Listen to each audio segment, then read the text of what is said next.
سلامونه سلامونه امید لرم چې روغ جوړ به یاستئ. نو نوی اکسیشن دی، تقریبا 2 دقیقې پاتې شروع شي. نو زما دید شی دی نوی اکسیشن ته ښه مارکیټ خو چې څرنګه مې انالیسس کړی و، ویډیو اوس هم شته، ما یوټیوب ته هم ده اچولې چې دا لیکوډیټي به سویپ کوي، د دې نه به راځي مارکیټ لاندې تر دغه ساحو پورې، ځکه دې ځایونو کې صحیح ټچ نه دی کړی. صحیح شو. نو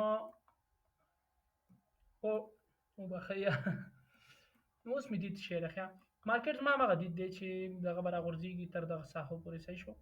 دلته صحیح دغه نه دی ورکړی، دا صحیح ټچ دلته نه دی ورکړی، مارکیټ کش کړی. ګوره دلته لیکوډیټي سویپ هم نه دی شوی، مارکیټ دې نه کش ورکړی، ځکه چې دلته پې نیوز و، سیکرټ خبرې وې، نو هماغه دپاره مارکیټ لاړو بره. نو اوس زما دید دا دی چې لاندې بریک آوټ ته په تمه کېږم. صحیح ده، که هغه څومره هم بره لاړ شي صحیح ده، زه به بیا هم دغه لاندې بریک آوټ ته په تمه کېږم. دلته یې بریک ورکړو نو زه به چې دی سیل اخلم، دلته به مې سیلي سټاپ لاس دلته ونیسم، بیا هغلته معلومېږي چې څونه اکدم 1 په 2 آر آر چېرې راځي، 1 په 2 کوم ځای کې راځي، دې ساحه کې نه صحیح ساحه ده. لږ به مې سټاپ لاس ورکېږم چې دغلته 50% خو راشي دغلته. نو ګورو چې څه کوي. نو نیویارک خو چې دی لږ ځورول کوي چې شروع شي، نو موږ هم همدغه غواړو چې لږ کسان ټراپ کړي، بیا صحیح خپل موو ورکړي. نو په تمه کېږو چې مارکیټ څه کوي د خیره سره. نو څو دقیقې پاتې بس شروع شو، نو ګورو چې څه کوي. دغه نه مخکې ګوره ښه که نیویارک دلته رینج وکړو، ښه داسې مثال داسې رینج وکړو. صحیح شو. داسې د دې زی ټچ کول نه مخکې او بیا راوړو دلته ټچ وکړو مارکیټ که بیا دلته ماته یو سپورټ ځای راکړو د زی بریک آوټ سره به زه ټرایډ کوم. نو که اول رینج وکړي بیا به راټچ وکړي، نو ایله به زما سیټ اپ ښایسته برابر شي. خو داسې که سیده بریک آوټ ورکړي لږ ریسکي راځي، ټریډ عالم دی خو ریسکي راځي. مارکیټ هماغلته ورختو، فکر کوم د ځای نه راولېږي څونه چې فکر کوم یا د ده ځای نه شي یا د ده ځای نه شي، زما هغوی سره کار نشته، فقط ماته بریک آوټ راکړي زه به ټریډ عالم د خیره. بس سره هم چې فکر دی مارکیټ خو هماغسې روان دی د خیره، لکه د دې ځای نه به لاندې راغورځېږي. نو بریک آوټ والا که په دې بریک آوټ ته په تمه شمه که هغې بریک آوټ ته، ته ورېږدې کې دا څومره پوینټ دی، بس دغلته بریک آوټ ورکړو وویلو څنګه هم خوښه ده. ته به وایې چې لایف تاسو سره ناست یم، انشاءالله لایف به هم وشي، هر څه به وشي د خیره، فقط سټډیو نه ده جوړه. ښه دلته چې بریک آوټ ورکړو د خیره سره، نو زما به سیل سیټ اپ جوړېږي تر دغه ساحې پورې 6600 پورې. نو ګورو چې مارکیټ څه کوي.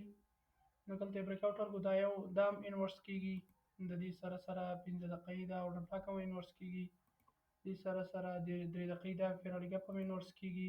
نور څه لرو؟ نور څه نه لرو.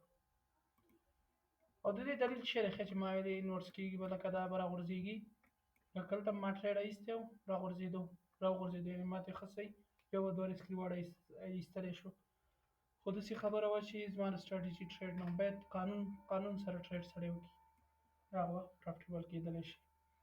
نو مارکیټ چې بیارې شو، لکه څنګه مې چې خیر هغه به زه ویډیو هر څه تاسو ته وښیم، یوټیوب ته یې واچوم، بیا درته معلومېږي چې ما انالیسس څنګه کړی او دلیل یې څه شی وي انشاءالله. بس دغه د 4 ثانیې پاتې چې دا بریک آوټ شي، خیر به زه ټریډ حلمه. ګورو چې مارکیټ څه کوي. چی میکنی وای دا څه کوي. ښه هلته چې دی زموږ سیل جوړېږي، اوس زما ډېر اکاونټونه دي، نو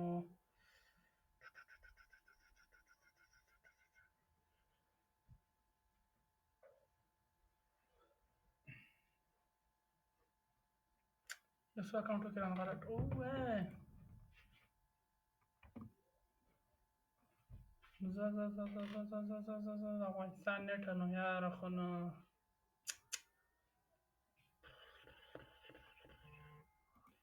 ښه دا زما چې دی د سیل ځای شو.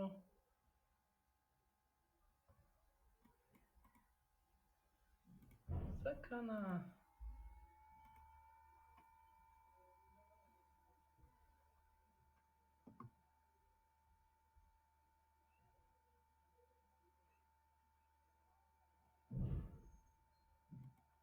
خو خیر دا چې د زما ټریډ ځای شو دا ځای سټاپ لاس یې ورځي د سټاپ لاس شیان وګورم ښه سټاپ لاس هم چې دی دلته راځي او ټي وي یو په دوه ډېر غلط ځای کې ټریډ راکړو